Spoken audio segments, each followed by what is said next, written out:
Assalamualaikum warahmatullahi wabarakatuh, Ustaz. Okay, I want to ask you about what's your opinion about Islam and politics. In Akhirah, we will be asked about why we choose that leader. Because Malaysia will have general election.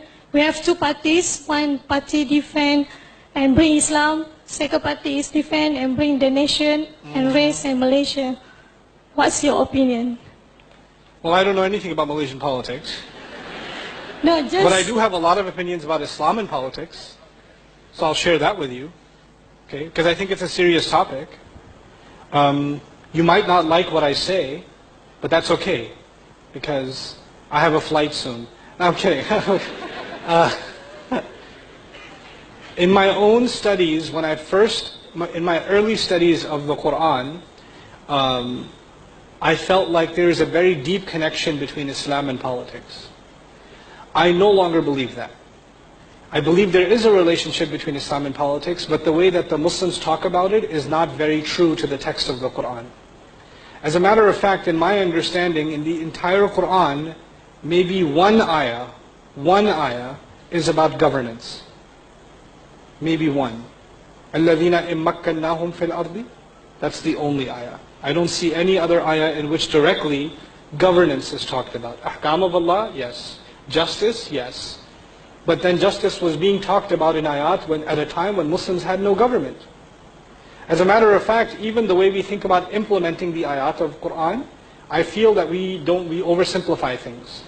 For example, how many times have you heard, if Allah said it, you must do it? Right?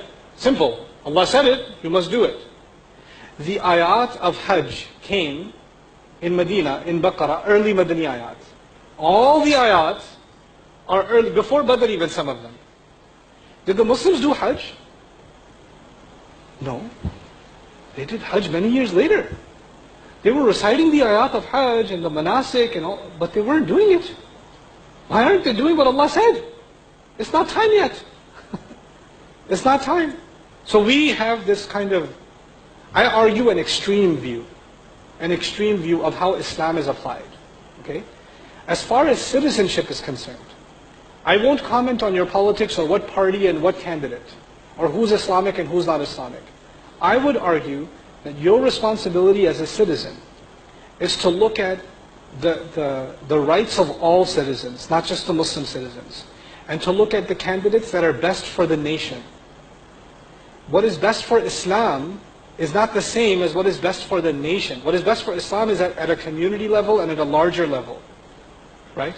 But we often assume, that's what I was saying, we think Islam is top down, not bottom up. The vast majority of Islam is bottom up.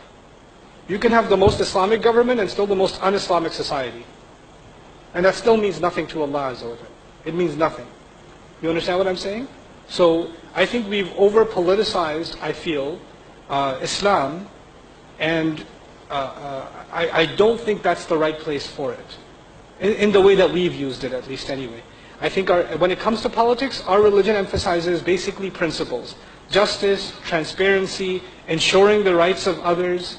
It's not actually about implementing, oh, we're going to shut down all the stores in Ramadan. Or we're going to make sure the women that don't wear hijab, or something else. Or we're going to burn all the liquor stores. When did that happen in Islamic history?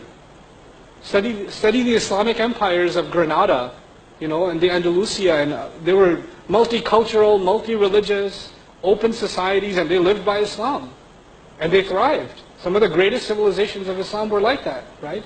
And if some of the people today that talk about Islam were there, they would be like, astaghfirullah, astaghfirullah, astaghfirullah. That's all they would have been doing.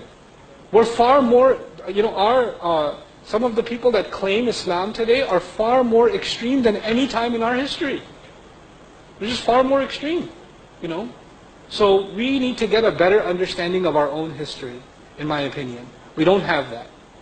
And we have to get a better understanding of where exactly does Islam and politics interplay. We feel like Islam and politics merge at every occasion. They don't. There are many parts of our life where Allah left us to make our choices. You tell me. I live in America, right? And when I vote, obviously I'm not insane, but I have to pick between two bad choices. I have to pick between insane and evil. I don't know which one to go with. Like, you know. But I'm not going to make that choice as a Muslim. I have to make that choice as a citizen. You understand? And my choice is not the Islamic choice. It's the choice based on my common sense. The same is true of you. You're not making an Islamic or un-Islamic choice. You're making a responsible choice as a citizen based on the information that you have. So I feel that Islam is unnecessarily pushed into this space, and it creates a lot of disaster.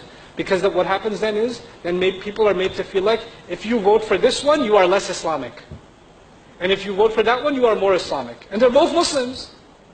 You know, that's just not the case. That's my view, sorry.